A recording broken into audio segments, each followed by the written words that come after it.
ગાંધીનગર નજીક sector 3A new ખાતે આવેલ એસએસવી કેમ્પસ સ્કૂલ દ્વારા બાળકોને રમતગમત પ્રત્યે પ્રોત્સાહિત કરવાના ઉદ્દેશ્યથી એક ચેસ કોમ્પિટિશનનું સફળ આયોજન કરવામાં આવ્યું હતું, જેમાં શાળાના નાના બાળકોથી લઈને મોટા બાળકો સુધીના વિદ્યાર્થીઓએ ઉત્સાહપૂર્વક ભાગ લીધો હતો. આ સમગ્ર ટુર્નામેન્ટનું આયોજન શાળાના વ્યાયામ શિક્ષક વિક્રમ રાવલના માર્ગદર્શન હેઠળ કરવામાં આવ્યું હતું. આ પ્રસંગે શાળાના આચાર્ય દ્વારા બાળકોને મોબાઈલથી દૂર રહીને બહારની રમતો પર વધુ ધ્યાન કેન્દ્રિત કરવા માટેનું પ્રેરણાદાયી માર્ગદર્શન આપવામાં આવ્યું હતું, જેનાથી સ્પષ્ટ થાય છે કે શાળા દ્વારા વિદ્યાર્થીઓના શારીરિક અને માનસિક વિકાસ પર ભાર મૂકવામાં આવી રહ્યો છે. Good morning. I am Neeraj Kaushish, principal of SSV campus.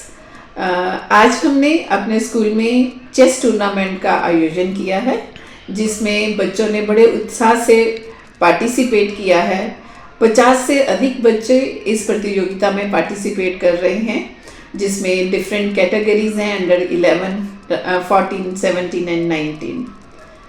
आजकल के सिनेरियो में जब हम देख रहे हैं बच्चे सारा दिन स्क्रीन टाइम में लगे हुए हैं, मोबाइल देख रहे हैं, रील्स देख रहे हैं, तो इस तरह की प्रतियोगिता बच्चों की मानसिक संतुलन में, उनकी मेमोरी को शार्प करने में, क्रिटिकल थिंकिंग और डिसीजन मेकिंग अंडर प्रेशर कैसे लेना है, उसमें बहुत ही महत्वपूर्ण भूमिका निभाते हैं.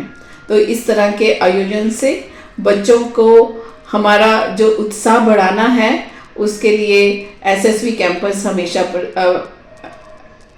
उसके लिए एसएसवी कैंपस हमेशा प्रयास करता रहता है.